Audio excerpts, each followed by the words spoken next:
Love or deal, the truth of that night. You'd think love ends with a goodbye, but sometimes it starts with one. That night, beneath the chandelier light of room 407, love wasn't soft. It was dangerous, desperate, and negotiated. The rain hadn't stopped for 3 hours. It drummed against the glass of Mare's apartment window like the ticking of a bomb. She sat on the edge of her velvet couch, heart racing, as she reread the message on her phone. Room 407, one night, one answer, come alone, Vihan, Vihan. The man she loved, the man she lost, the man she betrayed. 3 months ago, Meher had walked out of his life, not with a fight, but with a whisper. Some things aren't meant to survive the truth. But that night's invitation promised either closure or collapse. Meher and Vihan met at a publishing event in Mumbai, two storytellers chasing different truths. She wrote fiction with broken heroines. He photographed conflict zones and carried wounds behind his smile. Where she saw metaphors, he saw facts. Where she escaped into dreams, he faced nightmares. And yet their opposites clung to each other like fire and air. Theirs was not a perfect love. It was intense, chaotic, and bold. But hidden within it was a deal, unspoken but deeply rooted. Vihan once said, "Promise me you'll never lie. I can forgive anything but a lie." She promised, and then she broke it. It was the night of Vihan's photo exhibit, his biggest break. Meher arrived late, breathless, red lipstick smeared, eyes tired from crying.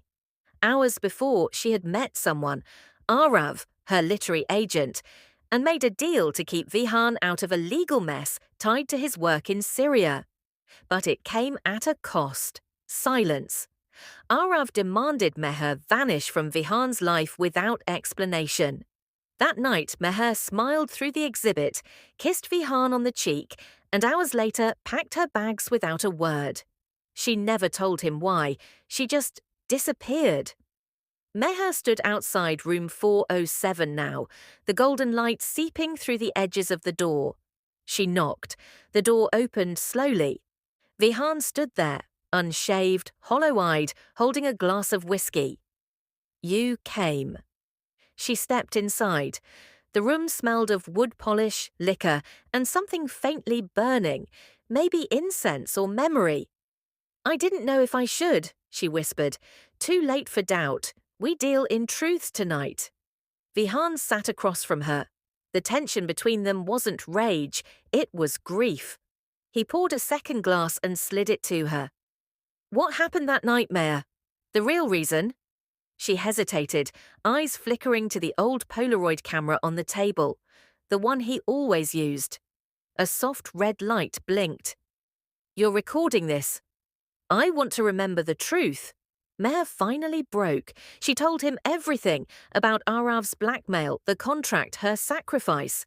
Vihan didn't speak. He simply pressed play on his phone. A recording played. Arav's voice.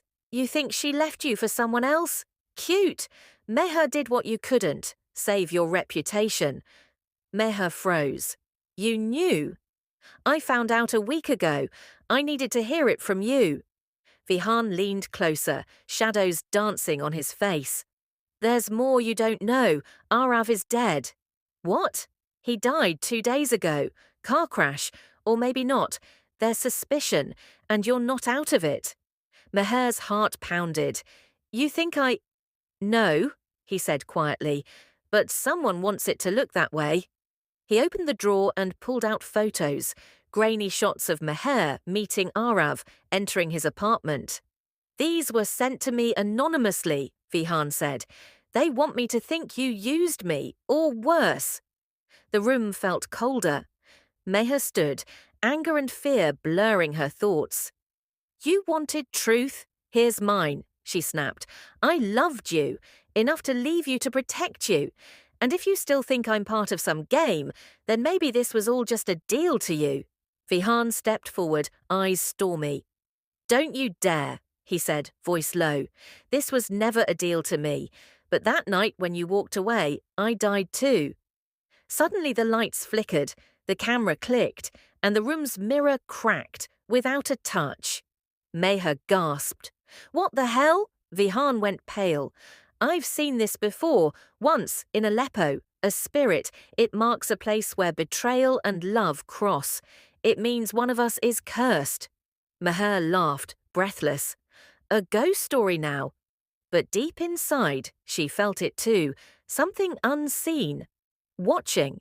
As Vihan reached to shut the camera, it glitched. A recording started playing, a clip neither of them had taken. Arav's voice again. I know you'll find this, Vihan, and I know what she's worth. If you're hearing this, I'm gone. But let me leave you with one truth. Meher was always the brave one. Don't punish her for my sins. Meher cried, for the weight she carried, for the love she lost, for the truth that came too late. Vihan reached out, wiping her tear. No more lies, he whispered. No more deals.